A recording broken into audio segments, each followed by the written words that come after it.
Hi friends, అస్సలం వాలేకుమ్. Welcome back to our Abdul Luqman Sanati. ఎలా ఉన్నారు ఫ్రెండ్స్? బాగున్నారా? అందరికీ హ్యాపీ న్యూ ఇయర్ ఫ్రెండ్స్. కొత్త సంవత్సర శుభాకాంక్షలు. మీ అందరికీ కొత్త సంవత్సరంలో అందరికీ బాగుండాలని చెప్పి నేనైతే మనస్ఫూర్తిగా కోరుకున్నాను ఫ్రెండ్స్. ఇవాళ మన వీడియో వచ్చేసి ఫిష్ ఫ్రై. ఈజీగా, టేస్టీగా, క్రిస్పీగా ఉండే ఫిష్ ఫ్రై తొందరగా అయిపోయే విధంగా ఇవాళ చైనా గొరక ఫ్రై అయితే చేసి చూపిస్తున్నాను.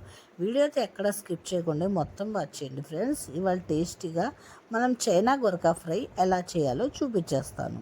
ఈ చైనా గొరక ఫ్రై చేయడానికి నేనైతే ముందుగా చైనా గొరకలు అయితే తీసుకున్నానండి. ఇప్పుడు చలికాలంలో ఇక్కడ పల్లెటూళ్ళలో చైనా గొరకలు ఎక్కువగా దొరుకుతాయి ఫ్రెండ్స్.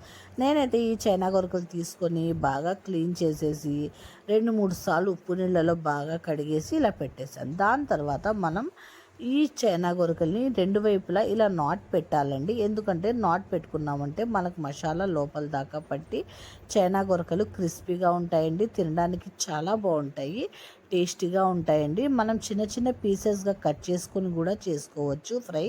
కాకపోతే నేనైతే ఇవాళ ఫిష్ ఫ్రై చేస్తున్నాను. ఎందుకంటే చూడడానికి కూడా టెంప్టింగ్గా ఉండిద్ది, కానీ ఫిష్ ఫ్రై చాలా బాగుండిద్దండి. ఈ ఫిష్ ఫ్రై చేయడానికి నేను మసాలా ప్రిపేర్ చేయడానికి అల్లం వెల్లుల్లి పేస్ట్, ఉప్పు, కారం, పసుపు, కార్న్ఫ్లోర్, కొద్దిగా ఆయిల్ వేసి అందులో కొద్దిగా వాటర్ వేసి మనం పిండి కలుపుకోవాలి. చూసారా? ఇలా కలుపుకున్న తర్వాత కొద్దిగా పలచగానే కలుపుకోవాలి ఫ్రెండ్స్, అంత థిక్గా అయితే కాదు. ఇలా నేను చెప్పిన విధంగా ఒక్కసారి చేసి చూడండి. మీ ఇంట్లో వాళ్ళందరూ ఈ ఫిష్ ఫ్రైకి ఫిదా అయిపోతారు. ఇప్పుడు ఇలా కలుపుకున్న తర్వాత మనం ఒక్కొక్క ఫిష్ తీసుకొని ఇలా మొత్తం మసాలాలు ఈ ఫిష్కి పట్టేలాగా కలుపుకోవాలి. ఇలా ఒక్కసారి చేయండి మీరు. ఎందుకంటే ఈ మసాలా లోపల దాకా ఫిష్కి పట్టిందంటే మన ఫిష్ చాలా బాగుంటుందండి, తింటుంటే టేస్టీగా ఉండిద్ది. అంతేకాదు ఫ్రెండ్స్, మనం పప్పుచారులోకి, టమాటా పప్పులోకి, పులుసుల్లోకి చాలా టేస్టీగా ఉండిద్ది. మనం కొద్దిగా నిమ్మకాయ, కొద్దిగా ఉల్లిపాయతో కూడా మనం ఇలాగే ఎంజాయ్ చేస్తూ తినొచ్చు ఫ్రెండ్స్, చాలా బాగుండిద్ది. ఇలా మొత్తం ఫిష్కి పట్టిన తర్వాత ఒక ½ an hour ఫ్రిడ్జ్లో పెట్టేయాలండి.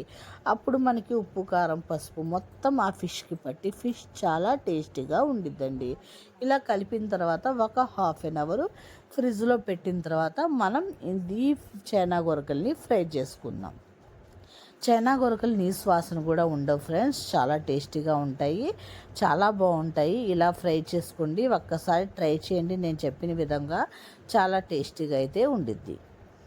ఇప్పుడు మనం కడాయిలో కొద్దిగా ఆయిల్ వేసుకొని స్లో మంట మీద 2 వైపులా ఫ్రై చేసుకోవాలి. 2 వైపులా కూడా ఫ్రై అవ్వాలండి. ఒకవైపు ఫ్రై అయిన తర్వాత ఇంకో వైపు తిప్పుకుంటూ ఫ్రై చేసుకోవాలి. చూసారా? మంట స్లోలోనే ఉంది కదా, స్లోలో ఫ్రై చేస్తేనే మనకి క్రిస్పీగా వస్తాయండి. దాని తర్వాత ఒకటి ఫ్రై అయిన తర్వాత ఇంకో ఫిష్ కూడా వేసేసి ఇప్పుడు 2 వైపులా ఈ ఫిష్ని 2 వైపులా ఇలా తిప్పుకుంటూ ఫ్రై చేసుకుంటాను. మనం అసలు ఎంత టేస్టీగా ఉండిద్దో తెలుసా ఫ్రెండ్స్, మీరు ఇంట్లో ఒక్కసారి ట్రై చేయండి, చాలా బాగుండిద్ది. ఇప్పుడైతే ఫిష్ ఫ్రై అయితే అయిపోయింది. ఒక సర్వింగ్ బౌల్లో అయితే తీసుకున్నాను ప్లేట్లో. చూడండి, చూడడానికి ఎంత టెంప్టింగ్గా ఉందో తెలుసా ఫ్రెండ్స్, తినడానికి అంతే టేస్టీగా ఉంటుంది. మీరు ఇంట్లో ట్రై చేయండి, మీరు ఇంట్లో వాళ్ళందరూ ఈ ఫిష్ ఫ్రైకి ఫిదా అయిపోతారు, అంత టేస్ట్ అయితే ఉండిద్ది. మరి ఇప్పుడు నేను టేస్ట్ చేసి ఎలా ఉందో మీకు వీడియో అయితే చెప్పేస్తాను. చూడండి, ఈ కొత్త సంవత్సరంలో కొత్త వీడియో. టేస్ట్ అయితే మామూలుగా లేదు ఫ్రెండ్స్. ఇదండి ఇవాళ మన వీడియో. మీకు నచ్చితే ఐ హోప్ లైక్ చేయండి, షేర్ చేయండి, సబ్స్క్రైబ్ చేసుకొని ఛానల్ని సపోర్ట్ చేయండి ఫ్రెండ్స్. మళ్ళీ రేపు వీడియోలో కలుద్దాం.